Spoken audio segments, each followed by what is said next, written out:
Now when you think Maserati, you think of sensuous design, you think of Italian flair, and you think of that long list of characterful cars that have dotted the company's history. And the Maserati Levante SUV has managed to bring that essence to a more practical shape quite convincingly. But now, today we're driving the Maserati Levante GT Hybrid. So do those attributes still hold true when you throw electrification into the mix? That's what we're here to find out today. To start with, the Levante GT Hybrid, unlike the name suggests, is only a mild hybrid system that assists a 2-litre turbo-petrol with a 48-volt alternator and an electric supercharger. It may be the entry point to the range, but still makes a healthy 330 PS and 450 Nm, while still being 18% more efficient than the V6 in the higher Modena trim. The GT Hybrid is quick, but not blisteringly so. The 0 to 100 kmph time comes in 6 seconds, and the top speed is 240 km an hour.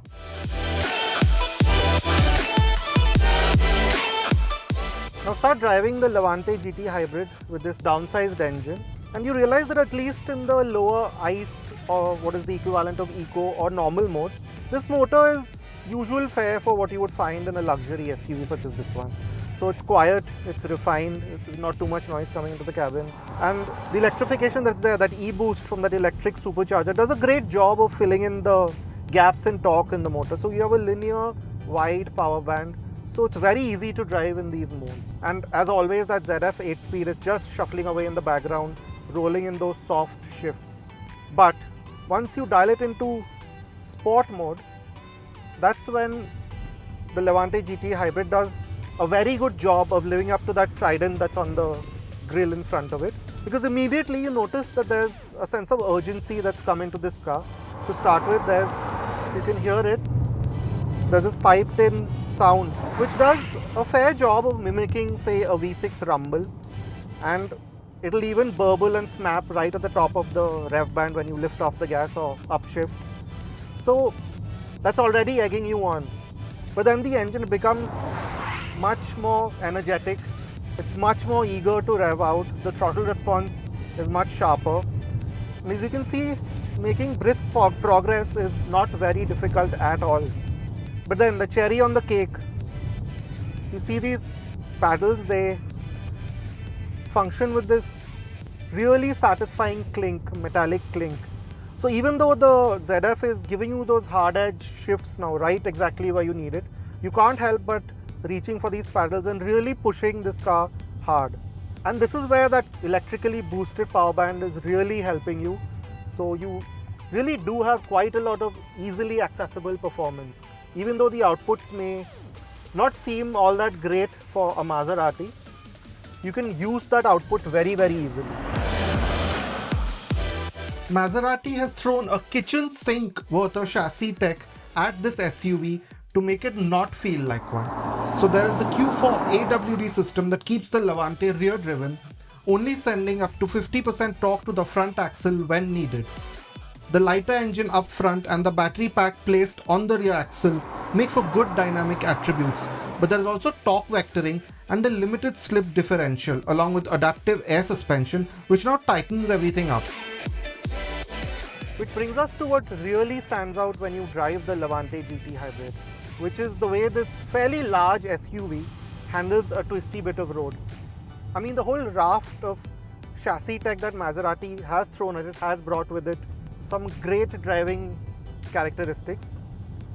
To start with, there's not much body roll. I mean, there is some, of course. I mean, it's a big SUV, but with the air suspension lowering down to a very useful height in the sport mode, you have just a bit of tilt and sway. It's nothing unnerving, far from it in fact. For example, the kind of speeds that you can carry when you're just skipping along a twisty bit of road is really quite endearing. There's a lot of grip coming through the car, so you can hold very high speeds in corners. The car stays perfectly stable. There's a little bit of twitching and skipping when you really push it hard, but it's more engaging than anything else. And again, sort of egging you on further is the steering. Okay, it feels a bit lifeless in the lesser modes, but put it into sport and there's genuine old school feedback coming through. So the steering weighs up, it moves around in your arms a bit. Not enough to maybe scare you or for us to call it kickback, but just enough to let you know exactly what the front of the car is doing. And now with the lighter engine, the smaller lighter engine, the front too feels really sharp and darty, so it's quite eager to tuck into a corner to sort of, hold its line well. So if you really like, driving up a hilly section of road, but you have a family, you have that, you have to put on that practical hat, so to speak, the Levante GT Hybrid is certainly the car you should look at. There are some blink and miss styling updates to go with the first wave of these electrified models from Maserati. So the red from the Maserati Trident is now gone, while the distinct 3 side ports too now have a blue highlight to them. The tail lamps have also been slightly revised to become sleeker with their LED light signature. It's good that the visual changes are limited because the Maserati Levante continues to be a stunner. Even in this plain white shade, the front with the caved-in grille and white lamps looks angry yet elegant.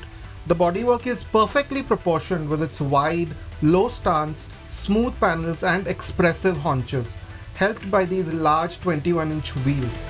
That it still looks contemporary and almost timeless is a great measure of how well this SUV was styled to begin with. Now step inside the Levante GT Hybrid and you have the usual luxury car trimming. So everything that you look at and touch is covered in soft touch material. You have soft touch leather, these large swaths of wood veneer, these soft touch plastics everywhere where you look.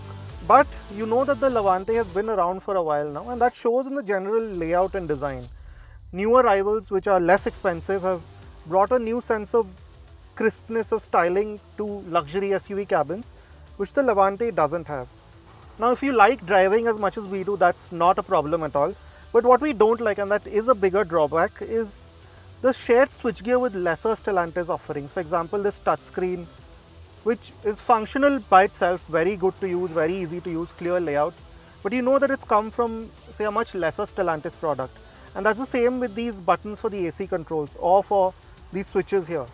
And another factor which you may not notice immediately is that the level of fit and finish, the level of sheer quality is maybe not quite up to what you would expect from a German rival. But having said that, like we stated before, if you like driving, none of these should be factors, but the Levante GT is a great place to spend time in.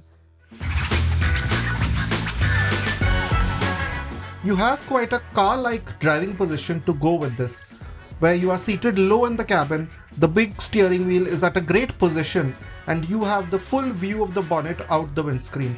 The frameless doors also make a great first impression, as they usually do.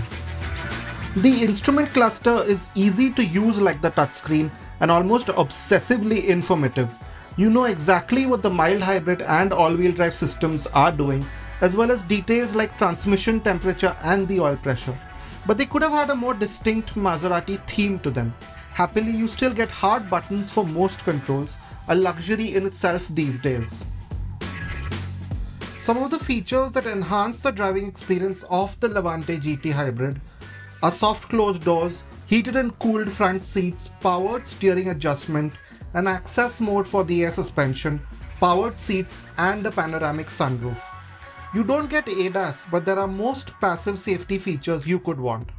The off-road mode jacks up the air suspension and changes engine responses to make negotiating light trails easy, with the added help of hill descent control. Now if you bought something like the Levante GT Hybrid, invariably you will spend a lot of time in the back seat. And to be honest, it would be unfair to expect a level of space and comfort here that is very similar to, say, a more upright, full-size SUV. But the Levante does well for what it is. So while you don't have that much headroom if you are a tall adult, for me, I'm a medium-sized adult, 5'6" kind of is my height. For me, it's fine. Same with the amount of leg and knee room. In fact, that's quite a bit of it for me. So that is fine, but what we don't like is the design of this sort of seat here. You don't have that much underthigh support, but a bigger problem is this panel that sort of juts out. It sort of hurts you in the lower back, and while we don't like it, maybe some of you will like it. Having said that, the seats themselves hold you pretty well. You have this wide center armrest, a lot of features here, and a powered sunshade. So in terms of a sense of airiness, especially with the panoramic sunroof, it's good again. So it's a bit of a mixed bag in the backseat. Priced at Rs 1.45 crore onwards, the Maserati Levante GT Hybrid has some serious contenders to face up against.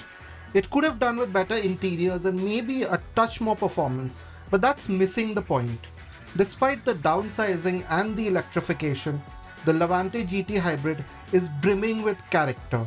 It makes driving an event, even in an SUV, with the sheer connection you can build with it. And it looks stunning and keeps you comfortable while doing so. A true Maserati then.